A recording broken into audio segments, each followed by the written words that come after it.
Hello दोस्तों, आज हम बात करते हैं इंडियन तरीके संहिता 1973 के तहत अपराधों की कि अपराध कितने प्रकार के होते हैं और कौन कौन से होते हैं और जमानती और अजमानती अपराधों में अंतर। चलिए जानते हैं।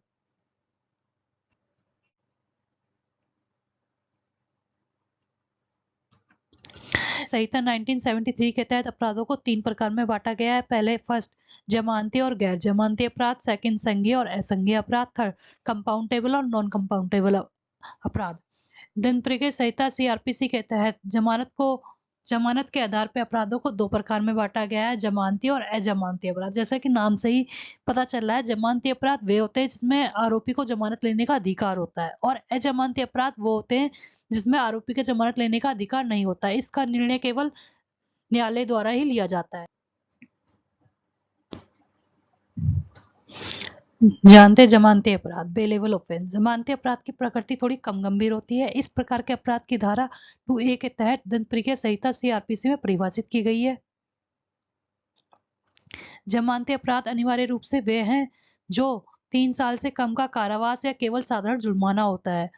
वह जमानती अपराध होते हैं जिसमें 3 साल से कम का कारावास होता है या साधारण जुर्माना होता है। सीआरपीसी के तहत जमानती अपराधों में जमानत लेने का अधिकार होता है, इसलिए जमानती अपराध के वारंट के बिना ही गिरफ्तार किए गए व्यक्ति को जमानत पर रिहा होने का पूर्ण अधिकार होता है। चले जानते हैं अजमानती अपराध।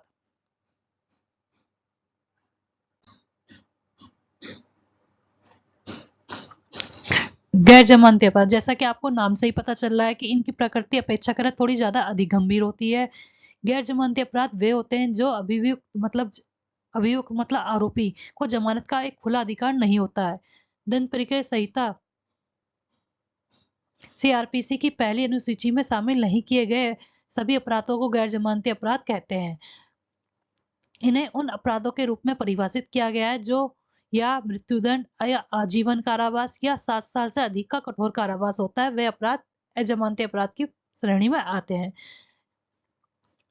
गैर जमानती अपराध के मामले में जमानत देने का निर्णय कानून की अदालत पे विवेक पर निर्भर होता है। इसका निर्णय केवल कानून ही ले सकती है।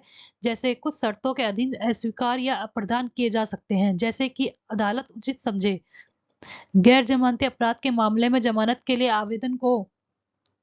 आवेदन फॉर्म 45 जमा करके ही किया जा सकता है, जैसा कि सीआरपीसी के में प्रदान किया गया है। चलिए जानते हैं इन दोनों में अंतर।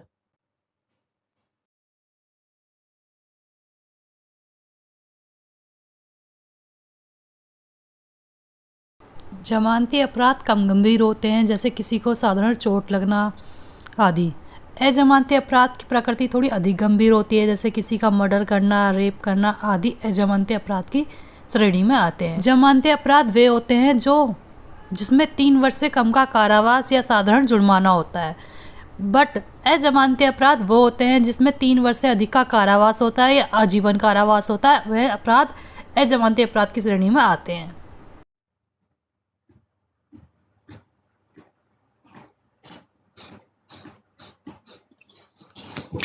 सीआरपीसी की धारा 436 के अंदर जमानती अपराधों का प्रावधान किया गया है। इसी तरह सीआरपीसी की धारा 437 में अजमानती अपराधों का प्रावधान किया गया है। जमानती अपराधों में अग्रिम जमानत का कोई प्रावधान नहीं है। अजमानती अपराधों में सीआरपीसी की धारा 438 में अग्रिम जमानत का प्रावधान किया गया है। जमानती अपराधों के उदाहरण जैसे धोखाधड़ी करना, चुनाव के लिए रिश्वत या फिर साधारण चोट या सार्वजनिक उत्पीड़न। अजमानती अपराधों में जैसे बलात्कार, दहेज हत्या या अपहरण आदि।